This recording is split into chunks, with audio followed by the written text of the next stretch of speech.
Ang handog sa paglilinis. Ika-4 na kabanata. Nag-utos din ang Panginoon kay Moises na sabihin sa mga taga-Israel na ang sinumang makalabag sa kanyang utos nang hindi sinasadya ay kinakailangang gawin ito. Kung ang punong pari ang nagkasala ng hindi sinasadya, at dahil dito ay nadamay ang mga tao, maghahandog siya sa Panginoon ng isang batang toro na walang kapintasan, bilang handog sa paglilinis. Dadalhin niya ang toro sa presensya ng Panginoon, doon sa pintuan ng toldang tipanan, at ipapatong niya ang kanyang kamay sa ulo ng toro, at sa kanya ito papatayin. Kukuha ng dugo ng toro ang punong pari, at dadalhin niya sa loob ng tolda. Ilulubog niya ang kanyang daliri sa dugo, at iwiwisik ng 7 beses sa harap ng tabing na tumatabing sa pinakabanal na lugar sa presensya ng Panginoon. Pagkatapos, papahiran niya ng dugo ang parang sungay sa mga sulok ng altar na pagsusunugan ng insenso sa loob ng tolda sa presensya ng Panginoon. At ang natitirang dugo ng toro ay ibubuhos niya sa ilalim ng altar na pagsusunugan ng handog na sinusunog. Ang altar na ito'y malapit sa pintuan ng tolda. Pagkatapos kukunin niya ang lahat ng taba sa lamang loob ng toro, ang mga bato at ang taba nito, pati na ang maliit na bahagi ng atay. Ganito rin ang gagawin sa hayop na handog para sa mabuting relasyon.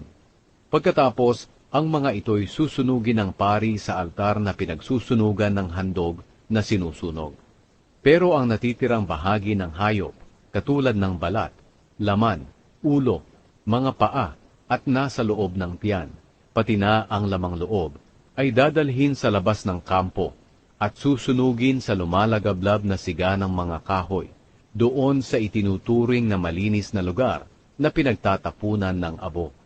Kung ang buong mamamayan ng Israel ay makalabag sa utos ng Panginoon ng hindi sinasadya, sila ay nagkasala pa rin kahit hindi nila ito nalalaman.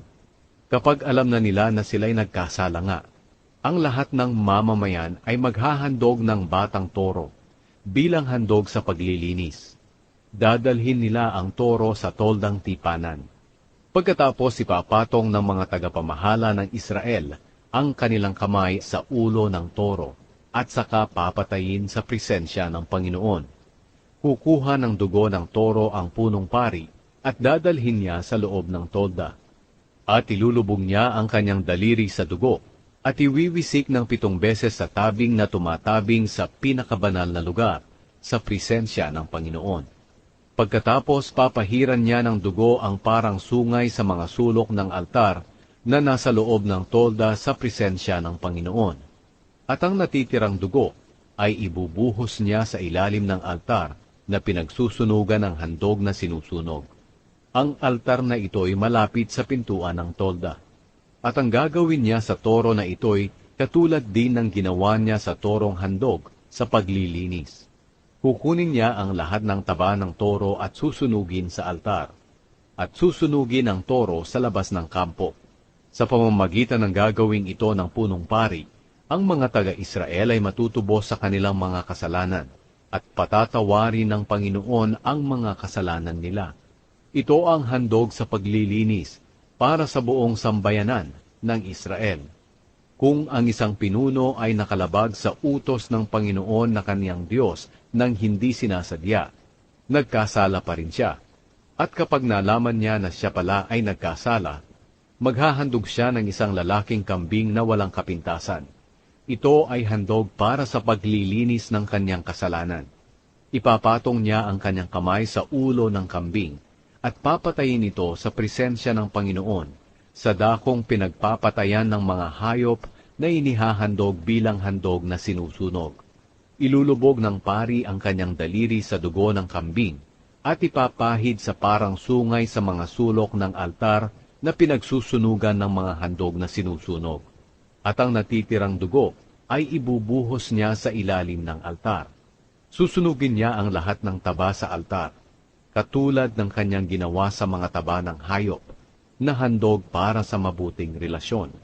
Sa pamamagitan ng gagawing ito ng pari, matutubos ang tao sa kanyang mga kasalanan, at patatawarin siya ng Panginoon. Kung ang isang pangkaraniwang tao ay makalabag sa alinmang utos ng Panginoon nang hindi sinasadya, nagkasala pa rin siya. At kapag nalaman niyang siya'y nagkasala, maghahandog siya ng babaeng kambing na walang kapintasan para sa nagawa niyang kasalanan. Ipapatong niya ang kanyang kamay sa ulo ng kambing na handog sa paglilinis, at papatayin niya ito sa may tolda, sa dakong pinagpapatayan ng mga hayop na handog na sinusunog. Ilulubog ng pari ang kanyang daliri sa dugo ng kambing, at ipapahid sa parang sungay sa mga sulok ng altar na pinagsusunugan ng mga handog na sinusunog. At ang natitirang dugo ay ibubuhos niya sa ilalim ng altar. Pagkatapos kukunin niya ang lahat ng taba ng kambing katulad ng ginawa niya sa hayop na handog para sa mabuting relasyon.